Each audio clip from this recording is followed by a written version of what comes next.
The Robben Island Shakespeare.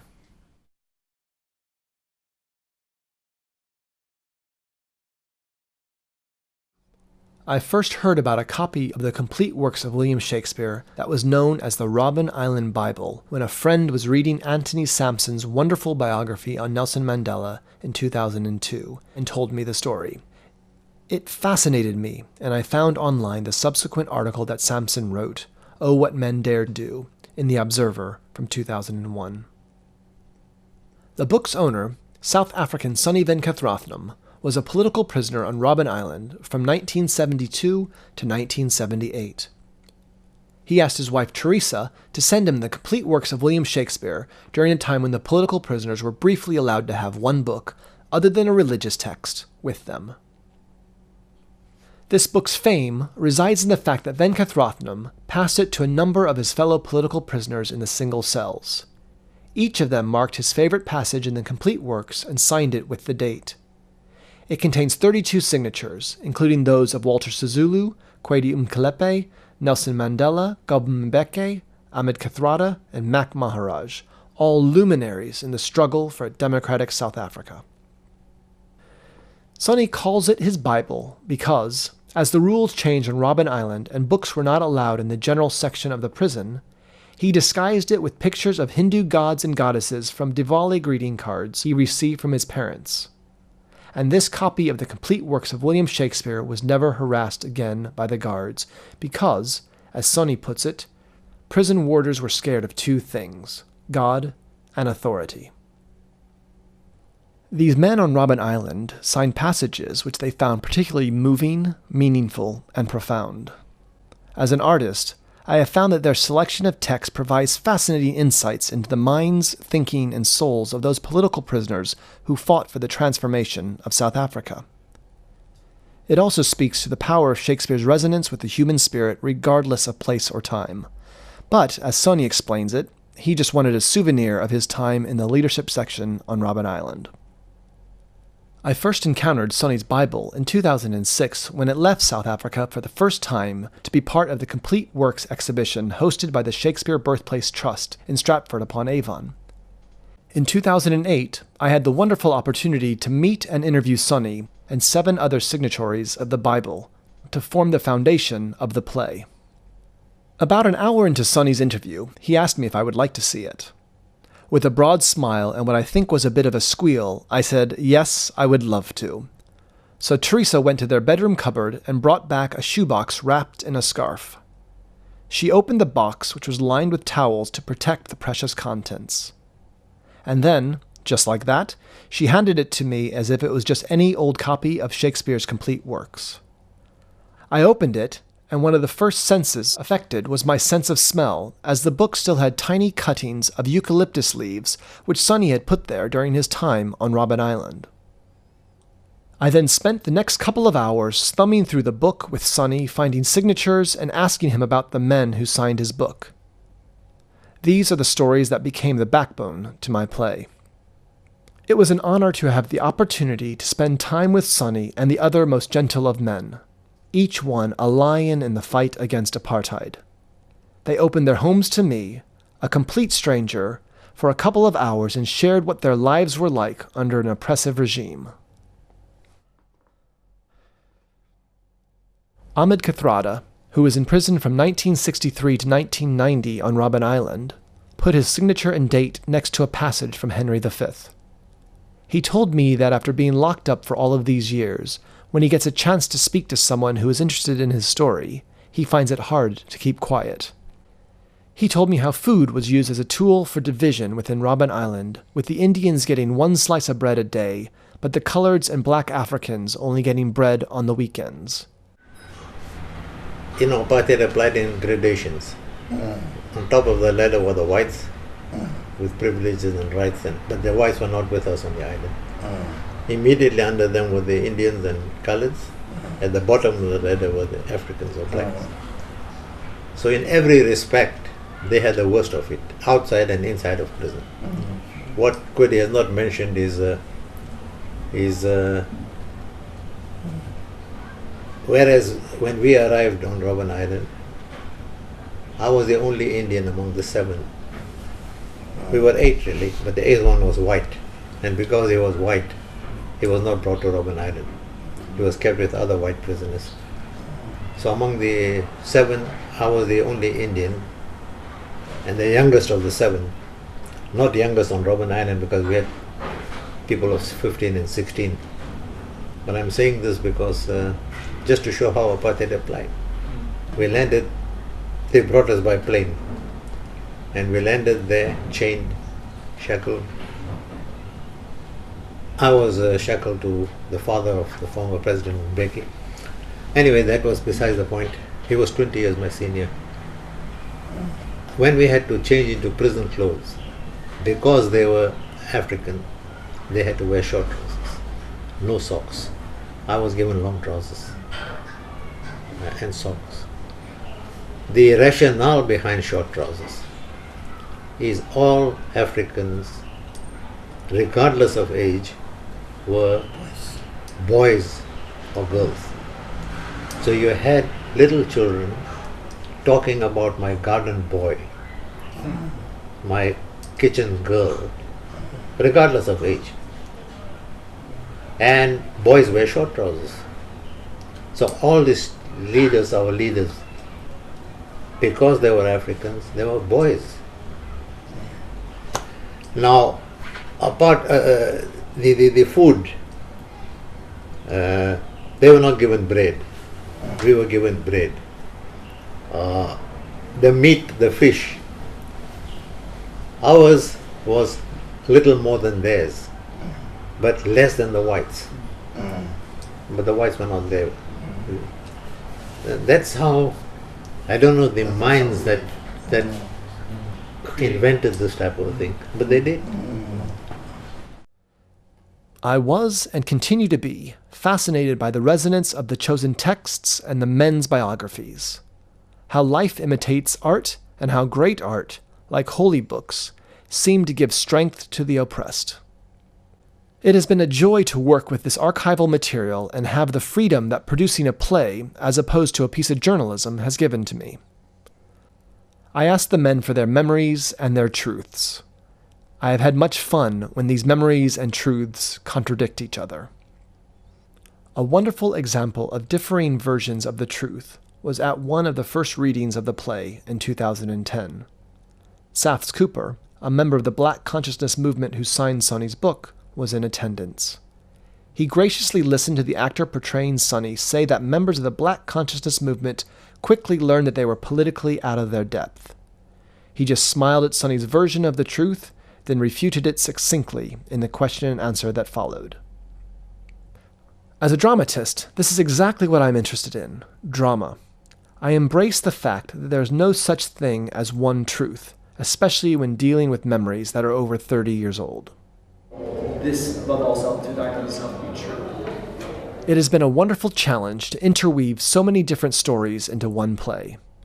But as Shakespeare wrote in Henry V, and S.B. Bengu chose in Sonny's Bible, as many arrows loosed several ways come to one mark, as many ways meet in one town, as many fresh streams meet in one salt sea, as many lines close in the dial center, so many 1,000 actions once afoot end in one purpose, and be all well born without defeat.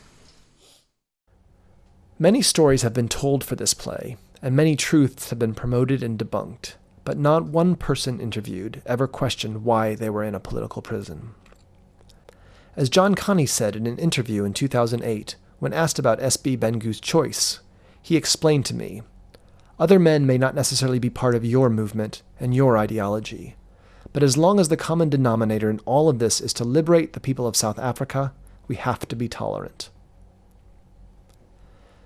Another exciting element of creating the play was the in-depth descriptions that were given to me of the conditions the men faced on Robben Island. In practical terms, these descriptions have become stage directions, which I hope set the atmosphere for the play. One pungent example is John Connie's description of the boat ride to Robben Island. He said, "Sonny and the other prisoners are loaded onto the prison van and manacled and shackled. They are driven from Pretoria to Cape Town in a bitterly cold July day, and they have no warm clothing. There are no stops for toilets or food. It is a painful 18-hour journey. At some point in the journey, the men wet their pants. They arrive in Cape Town docks and are loaded onto a ferry to be taken onto Robben Island. They are still shackled in pairs as they are forced to climb down into the hold of the ferry. They are placed in the hold underneath the ship with no access to fresh air or the outside. They cannot see anything. The prison boat driver purposely rams the waves, bounces the boat up and down, and drives it as fast as he can as they journey to the island. Many of the prisoners vomit. It is a hell journey.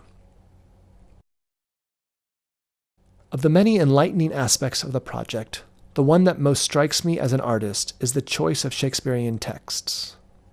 When reading these texts, I have to disassociate my knowledge of the play and read the choices through the prism of apartheid South Africa. This has shown a new light on the works of Shakespeare and how the plays were interpreted then and today. In an interview, John Connie tells a heartrending story of one of the political prisoners, Wilton McQuay, who went into prison just before he was due to marry his fiancée. He waited for all over 23 years on Robben Island, finally to stand in front of the pastor to be married. He got married after he was released, so they were perpetually engaged for over 20 years. But then do you think then she would not have been able to visit him if they weren't? They did the visit. They were allowed to visit? Once a month, once in 3 months. The visit was so irregular. Yeah. They were not meant to make the prisoner comfortable. Sometimes the boat would arrive and the men would be ready and the boat would turn back. And that's why in the island, John says, I saw big men cry that night. I saw big men cry that night. Men would come, take a look at your wife and march back to the cells without talking. So I saw big men cry that night. Wilton McQuay chose Malvolio from Twelfth Night. If this falls into thy hand, revolve. In my stars, I am above thee. But be not afraid of greatness. Some are born great, some achieve greatness, and some have greatness thrust upon them. Thy fates open their hands, let thy blood and spirit embrace them. And to inure thyself to what thou art like to be, cast thy humble slough and appear fresh. Be opposite with a kinsman, sorely with servants. Let thy tongue tang arguments of state. Put thyself into the trick of singularity. She thus advises thee that sighs for thee. Remember who recommended thy yellow stockings and wished to see thee ever cross-gartered. I say, remember. Go to, thou art made, if thou desirest to be so. If not, let me see thee a steward still, the fellow of servants, and not worthy to touch fortune's fingers. Farewell. She that would alter services with thee. The fortunate unhappy. Wilton McQuay, 1973 to 1978. Malvolio, the foppish character who reads this love letter in Twelfth Night, has been taken out of the context of the play and placed into the context of a liberation activist who was, in John Connie's words, perpetually engaged to his fiancée for 23 years whilst on Robben Island. The words, "Some have greatness thrust upon them," and "the fortunate unhappy," surely can now be seen in a completely new light. Walter Sisulu, who was sentenced to life imprisonment for sabotage and sent to Robben Island from 1964 to 1989, chose Merchant of Venice, Act 1, Scene 3. Signor Antonio, many a time and oft in the Rialto you have rated me about my monies and my usances. Still have I borne it with a patient shrug. For sufferance is the badge of all our tribe. Kwedi Mkelepe signed a page from A Midsummer Night's Dream. Having the honor of interviewing him in 2008, I clearly saw Puck in his infectious laugh and twinkling eyes. In 2014, he performed this monologue of Puck's to a rapt audience at the University of Cape Town. He still had that infectious laugh and twinkle in his eyes. Goble Mbeke, who was also imprisoned for life at the Rivonia trial, chose Twelfth Night, Act 1, Scene 1. When I interviewed Sonny, he told me that Mbeke used to love to walk up and down the prison corridor, quoting from Twelfth Night. Mbeke used to call out, "Music be the food of love, play on." He loved it. 12th Night. To lift our spirits, Mbeke calls out. If music be the food of love, play on. He loved Twelfth Night. If music be the food of love, play on. Give me excess of it, that in surfeiting the appetite may sicken and so die. That strain again, it had a dying fall. Oh, it came on my ear like the sweet sound that breathes upon a bank of violets, stealing and giving odor. Enough, no more. It is not so sweet as it was before. Nelson Mandela, another Rivonia trialist who spent 27 years on Robben Island, chose Julius Caesar, Act 2, Scene 2. Cowards die many times before their deaths. The valiant never taste but death but once. Of all the wonders that I yet have heard, it seems to me most strange that men should fear, seeing that death, a necessary end, will come when it will come. This choice mirrors his famous Rivonia trial speech, made from the court dock on the 20th of April, 1964. I have fought against white domination, and I have fought against black domination. I have cherished the idea of a democratic and free society in which all persons will live together in harmony and with equal opportunities. It is an idea for which I hope to live for and to see realized. But my Lord, if it needs be, it is an ideal for which I am prepared to die. The starting point of the interviews with the former political prisoners was to ascertain why they chose the passages marked in the book. This included revisiting the time when Sonny shared the complete works with his fellow political prisoners, which many had forgotten they had ever signed. But for others, it was like yesterday. Saths Cooper, who chose a passage from Hamlet, vividly recalls that when Sonny passed him the book, he considered it to be a nuisance, but Sonny persisted and eventually won Saths around. Saths Cooper, sentenced to 10 years in imprisonment in 1976. I see this thing, this Bible, as an irritation initially. But then Sonny insists. So I look page through to see what had signed what passage. Okay, that passage is gone. This one is too close physically to another one. This one is too well known. I mean, it's natural, for instance, in Shakespeare to go to what a piece of work is a man. But Streny already had that one. Then, deciding to go for this other from Hamlet, because it most aptly reflected the conditions that we were all confronting. and also to be otherwise, to say that I am not going to choose the obvious one. So this is my choice. This heavy-headed rebel east and west makes us traduced and taxed by other nations. They clap us as drunkards, and with swinish phrase soil our addition, and indeed it takes from our achievements, though performed at height, the pith and marrow of our attribute.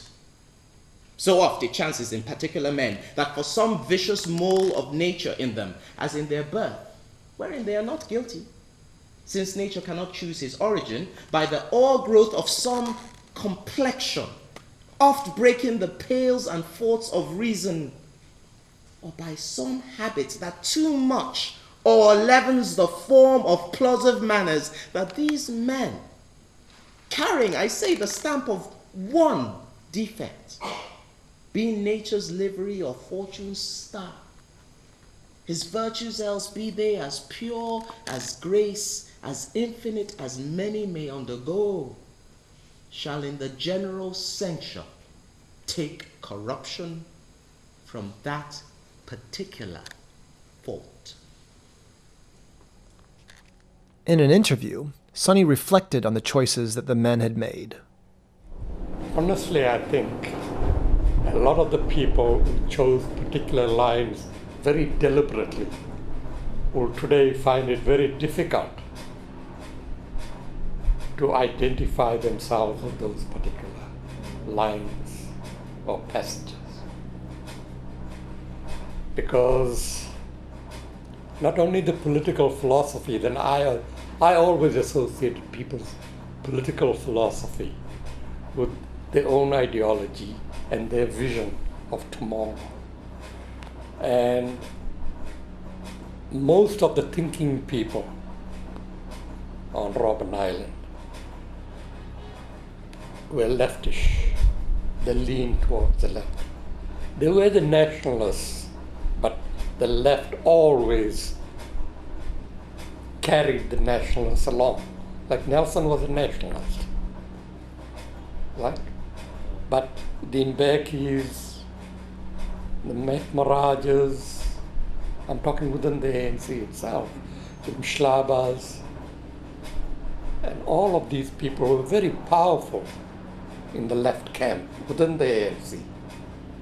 And they carried the ANC with them. So they dictated ANC ideological standpoint. Similarly, when the ANC was in exile, the same thing. So the ANC, if you look at the Freedom Charter and you look at state policy or ANC policy today, hey, this can't be the same organization. They're totally different. So what I'm saying is that a lot of people that I really thought would never change ideologically have switched horses. Yesterday's communists are today's biggest capitalists. I find that very difficult to reconcile. Very, very difficult. I'm not saying that they mustn't adapt and all of that, but to become so virulently capitalist,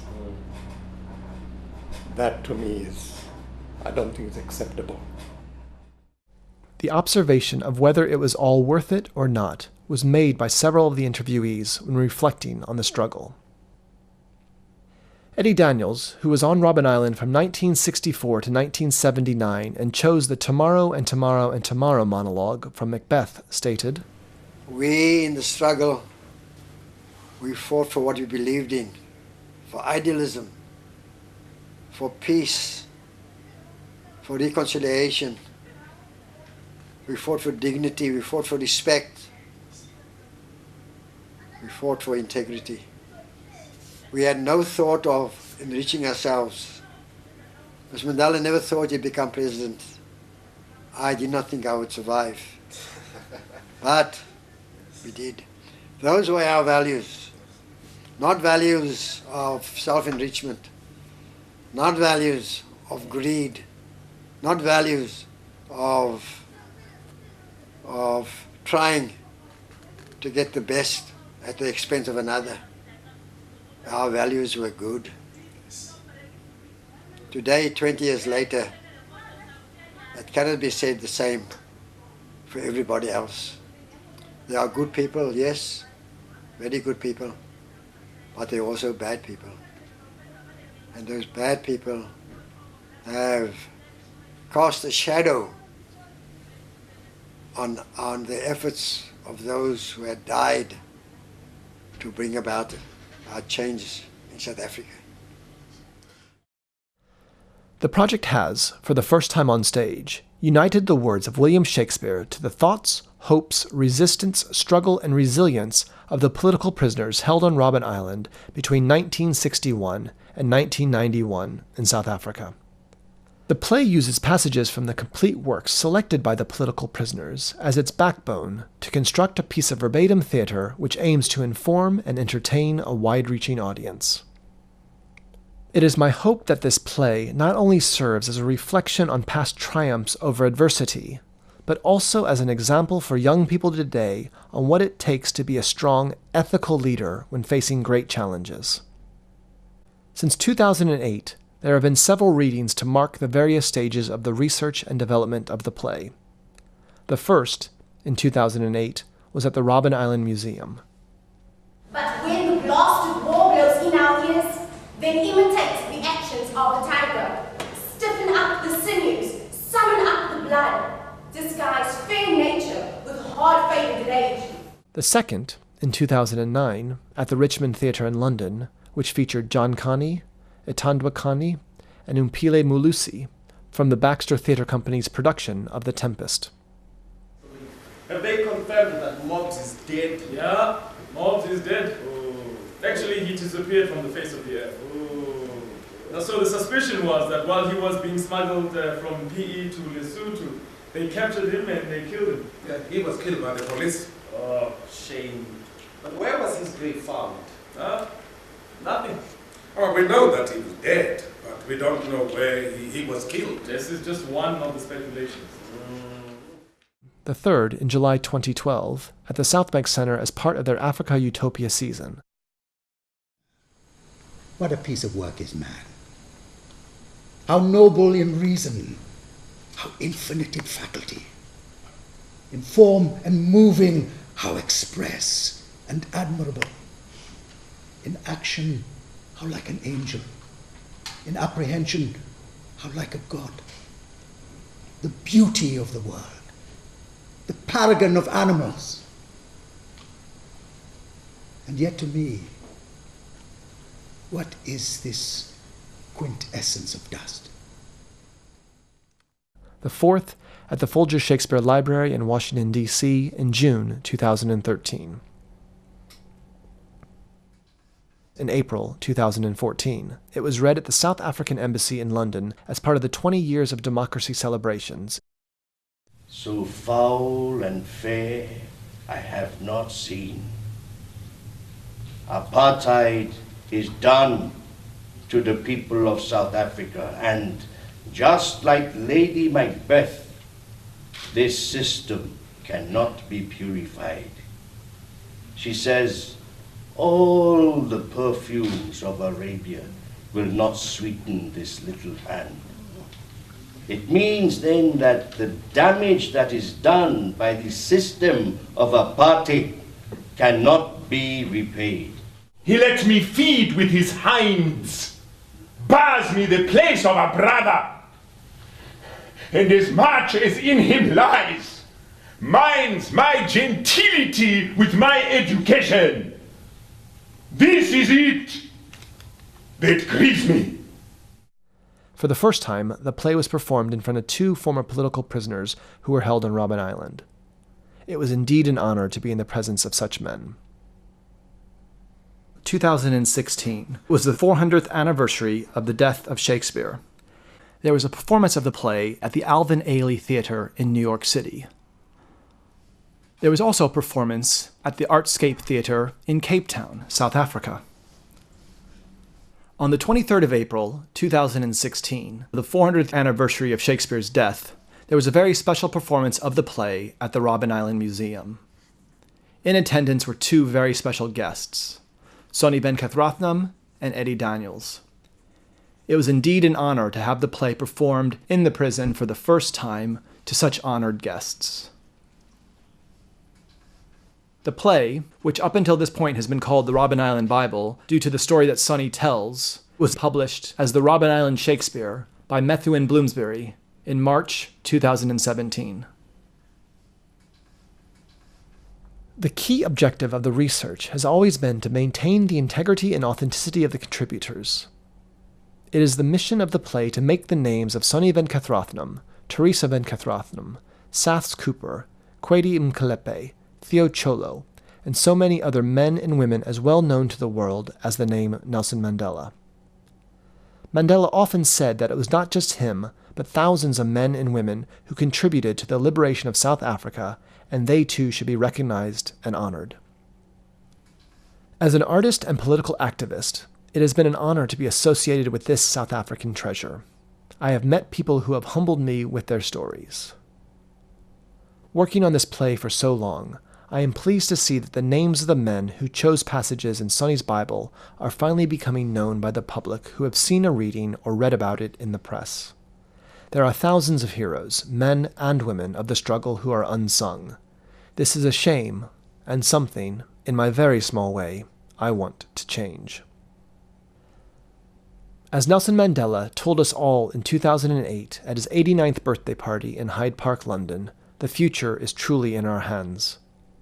By that time in his life, he had spent 27 years in prison and 6 years as the first democratically elected president of South Africa. He had done enough, and he was calling on the next generation to step up and lead, as he did throughout his long life. So, how in the world do I answer that call? What am I going to do? Shakespeare says this about leadership. This above all, to thine own self be true, and it must follow, as the night the day, thou canst not then be false to any man. In August 2014, I facilitated a drama-based workshop to examine ethical leaderships with students from the Southwest Gauteng College in Soweto, South Africa. The ethical leadership workshop was based on the play and utilized the excerpts from Sonny's Bible as well as a selection of interviews which I conducted with the former political prisoners. It ran over 2 weeks and delivered a performance of Shakespeare, monologues based on the former political prisoners' interviews, as well as new pieces of writing created by the college students. Within the workshops, the students examined the current leadership situation on a personal, local, and national level. They also examined and reflected on their responsibility as young leaders as well as future leaders within South Africa. As a pilot, it is hoped that this workshop can be scaled up and delivered in the United Kingdom, the United States, and throughout South Africa. The aim of the workshop is to inspire students to become better leaders through the words of Shakespeare and the former political prisoners, and to create a pathway to future leadership. It was an eye-opening experience for myself, as well as for the students, as the groups began to see themselves as young leaders who have a responsibility not only to themselves and their families, but also to their country. We examined current behavior around leadership and how we can change our own behavior to become truly ethical leaders. But I will leave the last words to Saths, Eddie, and Sonny, former political prisoners who spent in total 29 years on Robben Island for a liberated South Africa, as spoken by the actors from the South Bank Center performance. I think a lot of people, and I'm not just talking about the people who went to Robben Island, a lot of people who made fantastic sacrifices with the people living in townships and the people living in shacks, and who are still living there. That is the terrible thing. That is what makes my heart so sore. That very little is being done to alleviate their suffering. That is not what we fought for. We in the struggle, we fought for what we believed in. For idealism, for peace, for reconciliation. We fought for dignity We fought for respect. We fought for integrity. We had no thought of enriching ourselves. I did not think I would survive, but we did. Those were our values. Not values of self-enrichment, not values of greed. Our values were good. Cowards die many times before their deaths. The valiant never taste of death but once. Of all the wonders that I yet have heard, it seems to me most strange that men should fear, seeing that death, a necessary end, will come when it will come.